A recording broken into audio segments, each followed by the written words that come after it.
বিসমিল্লাহির রহমানির রহিম।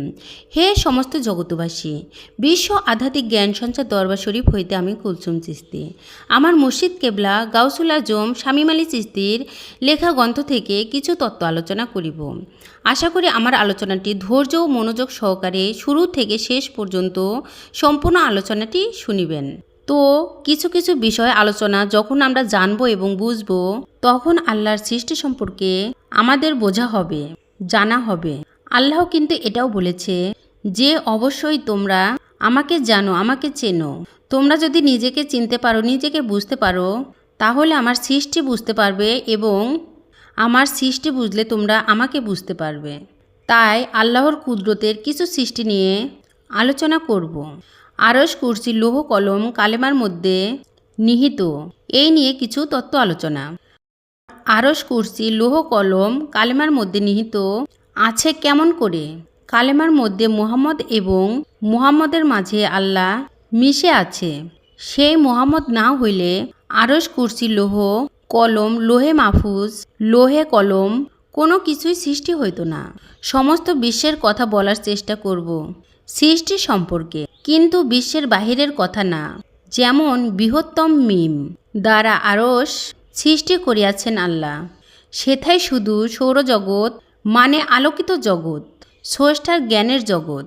পঞ্চ আরশে এক চতুর্থ আরশে হা হরফ অবস্থিত, পঞ্চম ও চতুর্থতম আরশে কুরসি অবস্থিত।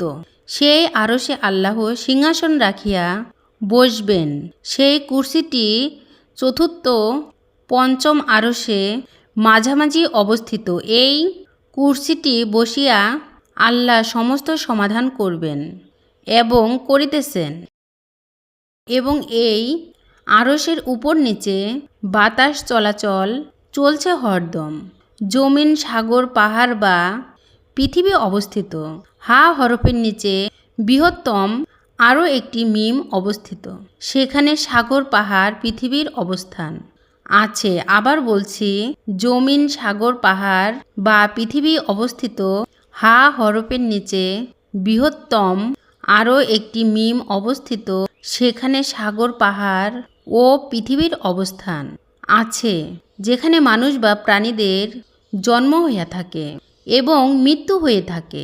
সমস্ত লাভ ক্ষতি এই পৃথিবীতে হয়ে থাকে এবং বেহেশত ও দোজখ এখানেই খুঁজিয়া নিতে হয়। আর মূলত এখানেই বেহেশত, এখানেই দোজখ সৃষ্টি হয় এবং জন্ম মৃত্যুর থেকে এইখান থেকেই মুক্তি নিতে হয়। এই পৃথিবী থেকে যাহারা মুক্তি নিতে পারে না, তারা আর কখনো কোথাও থেকে মুক্তি নিতে পারিবে না। দাল অক্ষরটিতে পাতাল অবস্থিত রইয়াছে। মানুষ যখন কর্মে নিম্ন দেশে চলিয়া যায়, তখন সেই পাতালে চলিয়া যায়।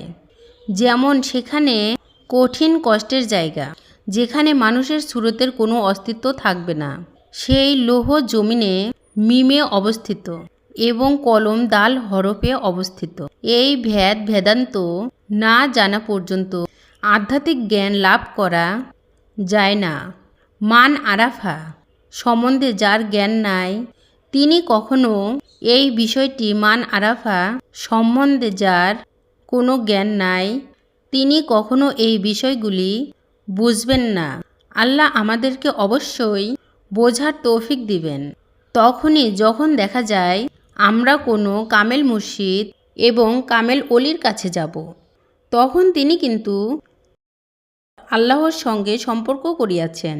কিভাবে সম্পর্ক করিয়াছেন তিনি জানেন, এবং কিভাবে আল্লাহর কাছ থেকে এই জ্ঞানগুলো লাভ করেছেন তিনি জানেন।